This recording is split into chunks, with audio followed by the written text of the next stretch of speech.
Pagkatapos ng press con, sina Shuvi at Cyril agad na sinamahan ng housemates sa kanilang bedroom. Saan ba sila?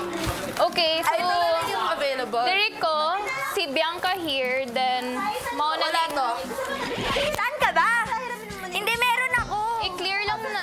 Clear natin pwede yung na ba? cabinet. Wala akong cute nyo. Kahit kayo. Hindi ba tatangkad nyo sa akin? Taray lang kami, Bianca. Oo, kaya pagkasama niya ako tuwan-tuwa. Dala mo yung heels mo na. Dala ko!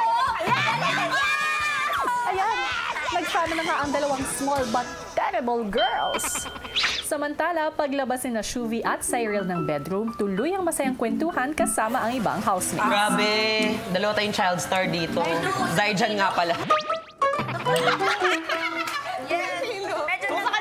Nagtintay dati. Nagpatuloy naman ang usapang child star kasama si Will. Oh, same kayo ni Will na mga child star dito eh. So ano masasabi mo sa kako-child star mo? Ay, kakapanood ko lang sa ano ni. Ano? Yung recent na. Sige nga, ano? Ang galing ka dun. Mag-actingan nga kayong doon. Alam, uto-uto. Ay, di ko bagay. Samantala, ang mga boys sa labas, ang mga bagong housemates din ang topic. Si Shuvi parang kaya ko ba? Pero si Cyril parang bro, isang conversation pa lang parang bat out na ako bro. Low bat na. Grabe yung energy nila, sobrang taas. Siguro, may na-discover na kagad ako sa sarili ko na introvert ako.